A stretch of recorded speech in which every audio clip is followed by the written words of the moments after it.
Starting over. This is Steve Downs, the voice of Spartan 117. Welcome to Quality Time, the KO Koala Entertainment Podcast. Anthony and Skylar will take it from here.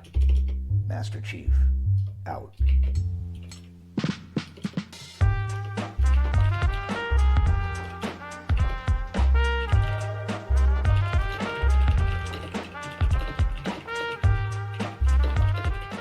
Hello and welcome to Koalatea Time, the KO Koala Entertainment Podcast. I'm Skylar Sokol. I'm Anthony Nicolosi. And today we will be talking about first-person platforming in video games. Jump! Yes, jump on it. Jump on it! Yeah. Ba-ba! That's it. That's what we're talking about. So, first-person platforming appears in a lot of different types of games. Basically, we're talking about any game where you gotta jump, you gotta sprint, dive, I don't know, any sort of precision need for movement in a first-person game. I think of any game from like Portal all the way up to like Mirror's Edge, those kinds of like precision-based, really fast-paced first-person platforming games, and everything in between. So I think an interesting thing about platforming, right? Platforming is like one of the iconic genres of video games, starting with like 2D platformers like Mario and stuff like that. And I think Mario and the way it controls is really intuitive. Like people just get it, right? But when you move to the 3D space, I feel like first person, like platforming becomes a lot more complicated to execute well in a video game. What do you think about that? Yeah, well, if you think about it, right, I think sometimes some of the most... to make the experience sort of unique to a third axis of of experience, of space time, right? Yeah, of space time. You would sort of expect that axis is leveraged, because what I mean is, in my experience, most of the compelling first person platforming experiences, we actually we're just playing Ghostrunner. Correct. Leverage. Like, you need to have the platforming, at least what is expected of you from a platforming perspective, clearly visible in front of you. You not diagonally to the side or whatever. You still sort of need to keep it within the player's attentional focus box, which almost feels like you make it two-dimensional at times. Interesting. And that it. Yeah, I think I agree with you, though. I think that part of the reason why some people don't maybe enjoy it in first person is because you do have that third dimensional. Have you ever played a two-dimensional first person game where you can't move left or right? I'm thinking about endless runners, right? There's a lot of endless runner games that are first person, or there's some, and you're moving left and right or up and down. So it is two-dimensional because there's not that third dimension, but it's a first-person two-dimensional platformer, right? Mm-hmm. Yeah, I guess that's where true. The movement is left and up, and you're automatically moving forward, which I guess takes away that dimension, essentially. Yeah. But do you like them? Do you feel it's kind of cheesy? They're novel, but I don't think I would play them as a mobile game distraction. Yeah, exactly. There's a mobile game called Race the Sun that's this, and it's very fun, but it's just that it's not deep. It's not. Well, let me ask you right away, because I one thing I will say personally, for me, the games that I've played had first person platforming experiences. We include Ghostrunner. I only played it on PC with the demo.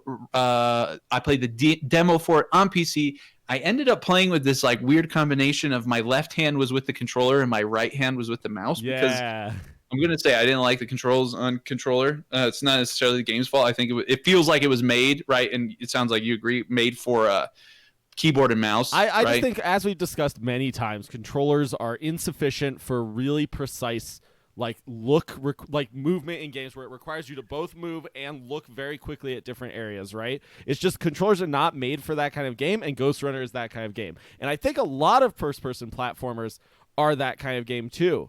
So I think that may be another reason that first-person platforming is so disliked, is possibly because a lot of people's experiences with it are on console, where they're playing it with a controller, and I hate first-person platforming on a controller, dude. It just feels like the game's playing you. from the perspective of like, I agree that I totally agree that the right, and that's actually right. That's what ended up happening for me. The right thumbstick of a controller is crap, right? Like for that in general, like for first person shooters, that's your like aiming Right. joystick, and the left joystick is your legs, your legs. Right? Yeah. That's what I ended up doing. I switched out my right thumbstick because the right thumbstick felt so awful on Ghostrunner with the mouse. I mean, imagine if in real life you were trying to aim a gun or whatever, and you had to move at a constant speed to whatever spot you wanted it to be at, and you couldn't change that speed, right? Like, it just doesn't make sense for actual precision. So, and Ghostrunner is definitely one of those games, and I think a lot of first-person platforms are. When you were playing Portal, were you playing on controller or mouse and keyboard? Probably controller. Okay. Because I don't remember you complaining at all about the platforming elements of it. I don't think. Well, I don't think it was as demanding. They're very slow. Yeah, totally not. It's much more like you know what you need to do. You have lots of time to set it up, right?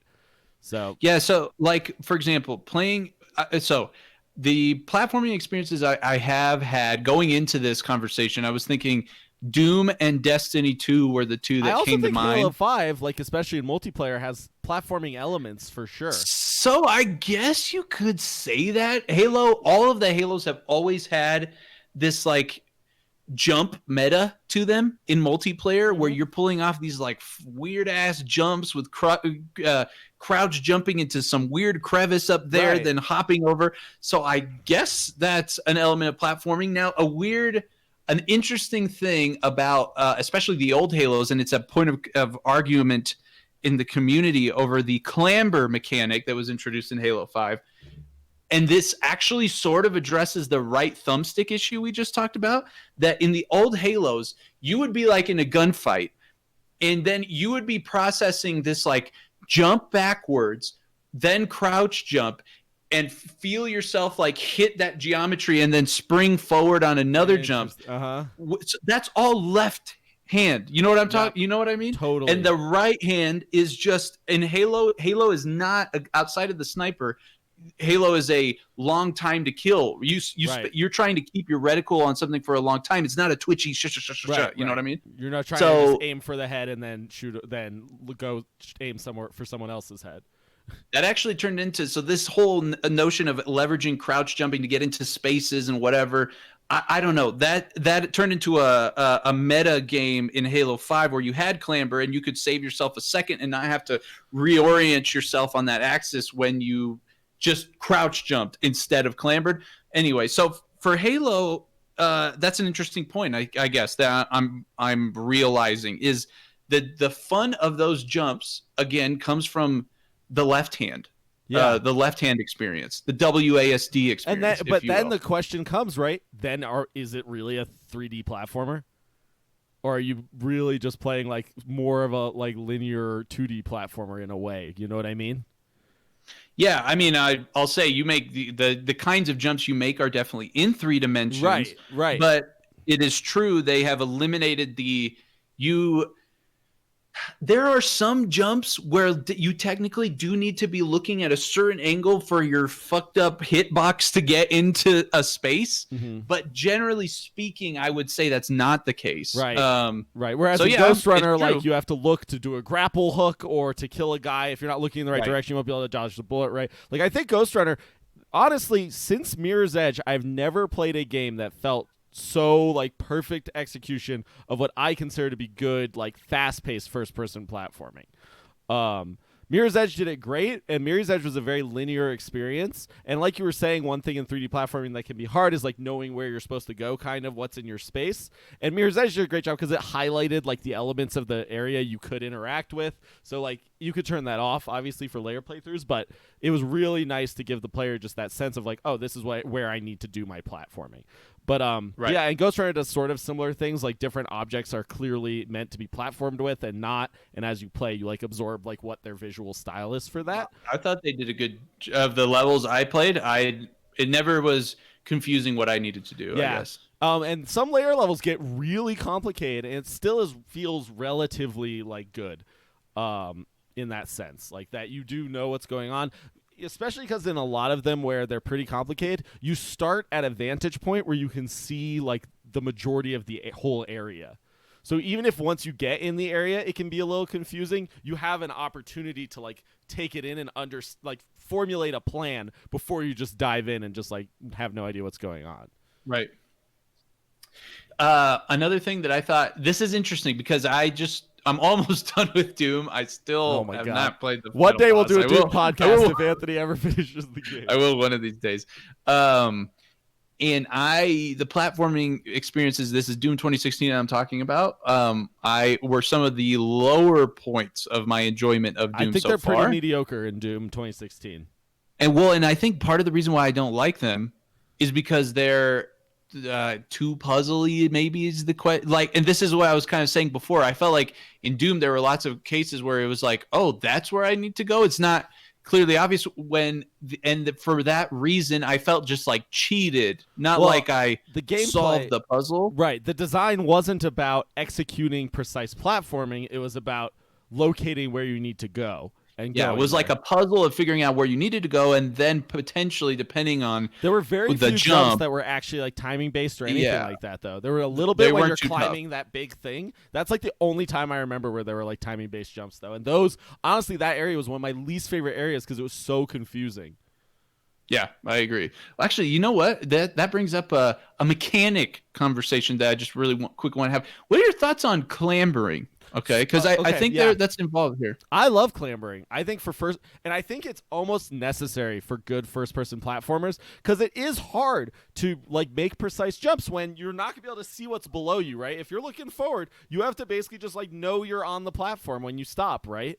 And so clambering can give you a little bit of a leeway if you miss a jump or whatever like that.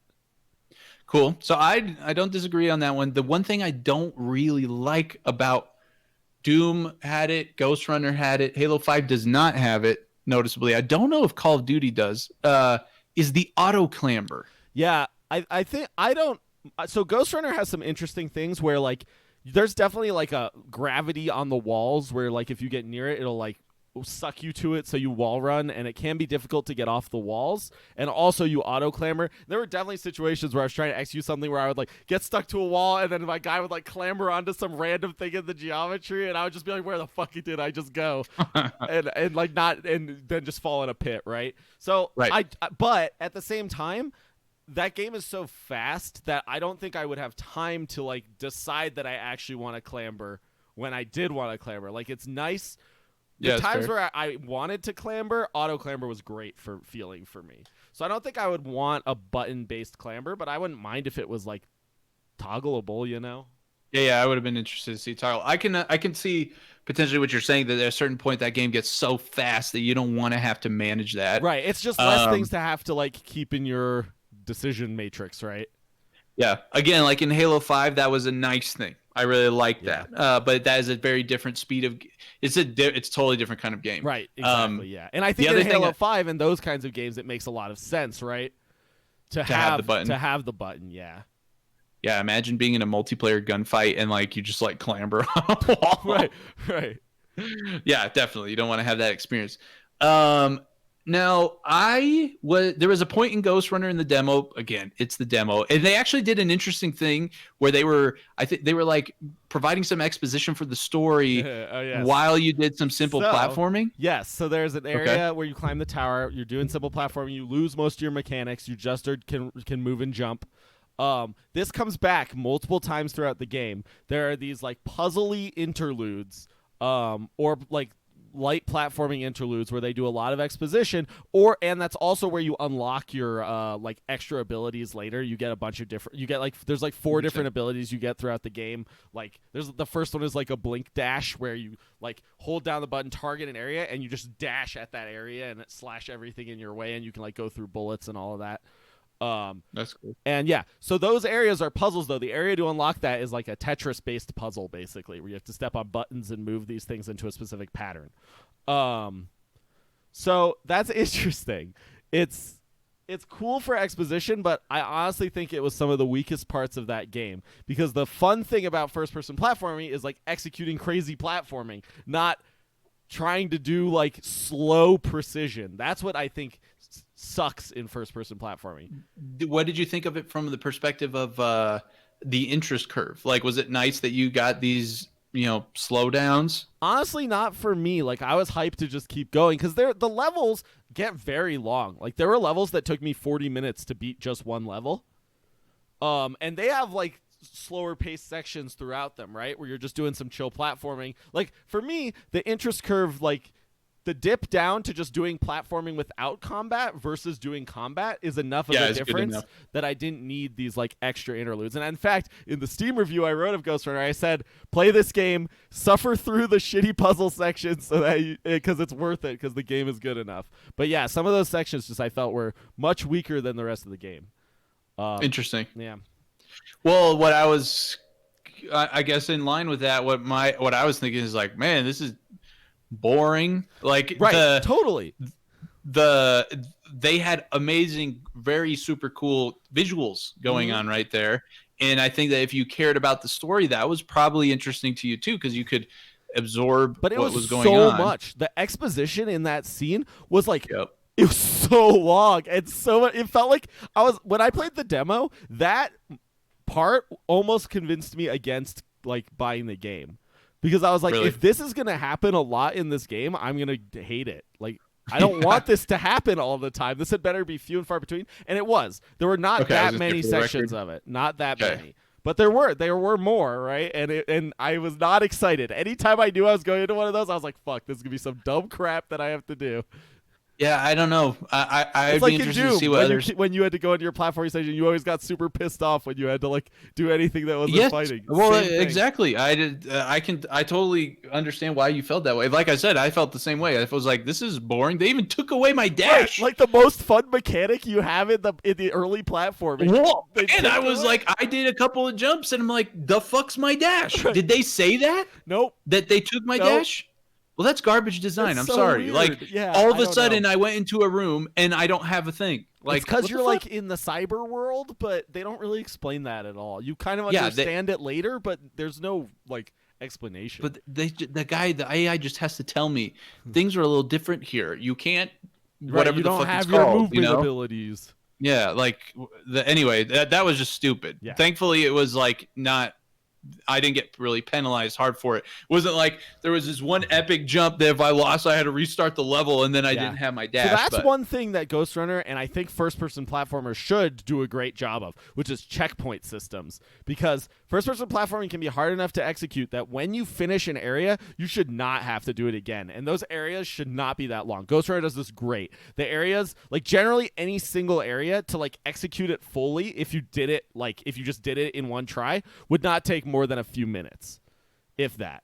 But like obviously you might end up having to try them like a really long time, but that's because they're hard. But like when you actually execute it, it takes like a few minutes. So each time you restart, you're only going back at maximum like a few minutes, and then you beat it. And then if you die again after that, you respawn at the end. Okay. Well, that's good. That's good to hear. I don't think I played anything meaningful enough to have. There are some sections later that are so hard, and if I finished like a section and I died and had to do it again, I probably would have just put down the game because they were like hard enough. Yeah, like there were levels where I had 60 to 100 deaths. At least. I was gonna say just generally on platformers, that is one thing that I hate is like I feel like Game Maker's Toolkit actually just recently did a video on this, like the lives system was what the video was about, but I feel like it was similar here. It's this design idea of really penalizing of how you implement this penalty for like a failure in execution, whatever. And there are so many times in 2D platformers, much less on 3D platformers, where I'm just like, fuck this, dude. I'm just, right. You're like, I don't want to redo this whole level. This is dumb. 75%, and you're gonna make me start over. Like, fuck you. You're wasting my time, is what it feels like. Yep. Anyway, but on that note, something funny that actually happened in Ghostrunner today that I thought was funny relating to lives was I got to the boss, right? And on the boss, when you die, you just start back at the beginning of the fight. Each time you get like the first boss, I think takes 4 hits, and each hit is a checkpoint in the fight. So each phase of the boss is its own check. Cool. Well, the boss fights are long and really difficult, so if it would be horrible if it wasn't that way. Okay. But the narrator person who was talking to me was like, "Watch out, this is for real. If you get touched, you're gonna die." And it was like, I've been one hit killed through the whole game, and I just restart right at the beginning of the boss fight, and it was trying to like make it tense from the narrative perspective, because if I actually died, obviously like the world would be doomed, but because like I played the whole game respawning like 100 times per level, it felt so goofy to hear them say that. Yeah. Do they have like a hardcore option where like if you die you're done? I don't think so. That would be like so fucking hard. That would be epic though. Yeah, no, it would be.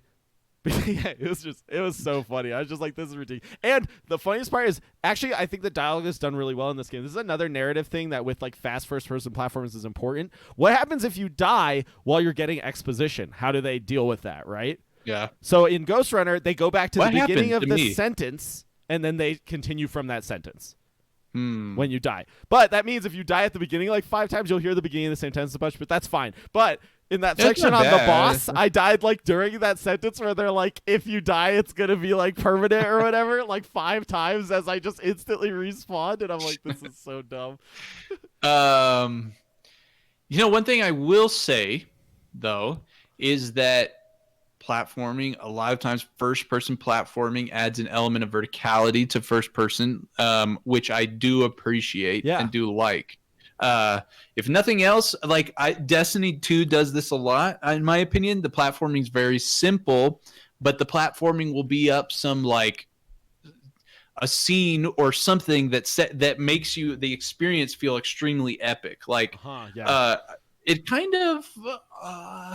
I don't think I really super hit a situation like this in Ghostrunner. There was one part in that like crappy exposition part that had it where those green things were appearing, green platforms were appearing, but it felt like, wow, I'm like way up here, I'm jumping up. There is a sense of like there are sections later like that for sure. Yeah, and you're in that big city stuff, like so, like falling through the city. Doom, you were so heavy in Doom that like it was weird. There's like these big ass like rock falling around. I don't know. Like it was a little different to do. But like I said, Destiny's the main one I'm thinking. Destiny's like aesthetic anyway is going more for these like epic, like cinematic, sprawling landscapey shots. Sometimes with like some minimalistic kind of architecture in the background or whatever. So like as you climb up and the silhouette sort of defines itself, it can be cool from an experience perspective, especially in my opinion if music is accompanying it. Totally. So that's actually where I was going to go. The music. Ghostrunner had kind of like a electronic-y kind of I don't know if you experienced any of the sections that got really bumping, but I really liked as the pace of the fights got more intense, the pace and the complexity of the music got more intense, which I really appreciated. It's hard to say, you know. I wonder, for me at least, maybe for other people this isn't the same, but if I'm streaming and I'm paying attention to interacting with the stream and stuff like that, that draws a certain amount of my attention that I'm sure that if I was playing a game, just me playing the game, I would be paying attention to some things more because my initial impression was that Ghostrunner's music just sort of blended into the game for me and didn't really stand out. But that could be because it was just that's interesting. That's interesting. It was put into the like miscellaneous auxiliary, not super necessary right now section of the brain while I was playing. I think one more important thing to talk about, and then we'll wrap this up, is the difference between third-person 3D platforming and first-person 3D platforming, because I know you are a notorious hater of third-person 3D platforming. I don't like third-person. No. And that's one of the big advantages of first-person 3D platforming is that you are in control of the camera, and the camera is also your character, right? There's no disconnect between what you can see and what your character can see, or where the camera's facing, where your character's facing. 3D platforming has a whole other set of problems because of that. Yes, I agree. I will say though that you can also get a bit more information on third-person platforms. Totally. Like the thing I'm thinking of right now, I don't know what people think of it as a platformer, but like Crash Bandicoot, which is a 3D, has a lot of 3D platforming sections. Some in the original one, some of them, I don't know if it's bad design or it's just they were intentionally tough. The thing you get with third-person sometimes is you make a jump and you understand really your depth on a platform or something like that, maybe a little better than you would do in first person, where it literally requires a vertical movement to sort of orient yourself on the space you just landed on, right? So, I think I think that's things that most good first person platformers, or at least games that have those kinds of sections in them, take into account, and they make sure that when you land on something you have ample space, right? Like they take into account the fact that you have that attentional focus zone in first person, and while you do control the camera, the camera is much more limited from a world view perspective than the third person. Right. Yeah. And so that's interesting. I don't know. No, that's a good point. If you had a lot of these like tight little jumps in first person, that'd be pretty annoying, right? Like you're like looking up and down, looking up and down, looking up. And the design, that means the design of first person platforming to make it feel good is even harder, right? Because every jump has to be very specifically placed so you know that it'll feel natural to the player.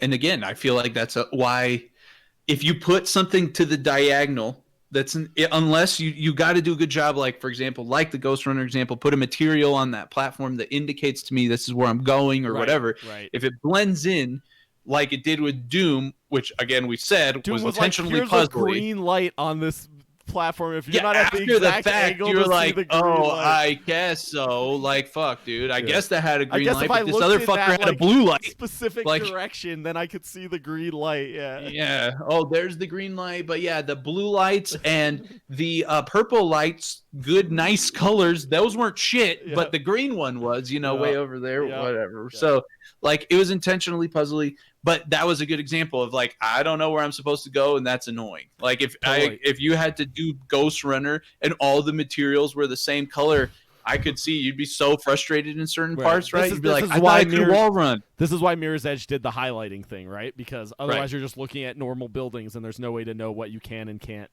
parkour with. Yeah. Yeah. So anyway, where can people find us? You can find us at kokoalaentertainment.com. There you have a link to all of our social media and to all of our good things, including merch. Please consider supporting our studio with merch. This is the CO Koala. If you are from Colorado, let us know. Message us on Instagram. If you like Colorado, if you're like Toby and you wish he lived in Colorado, we've got some merch for you, us being based in Colorado. Join our Discord. There you can participate in the idle game that we have going that introduces the intellectual property, the universe for our upcoming game. That was my inner, like, what's it called? Like quarterly PR voice. Yeah. You can read our quarterly PowerPoint presentation discussing the details of our intellectual property. On the Discord. By joining our electronic system service that we've implemented with the purple logo called Discord. Yes. Discord. Yeah. Anyway, so you can find all the things there. Instagram, Twitter, all that good stuff. Sand Squid in chat is telling us he's from Canada and he is excited for the Series X launch. If you want to be cool like Sand Squid and show up and get shouted out in our podcast, join us on Twitch every Monday at 8:30 p.m. Eastern. There we stream our Quality Time episodes. Woo! And yes. Thanks for listening. Thank you. Muchas gracias. Buenas noches. Goodbye. Good night.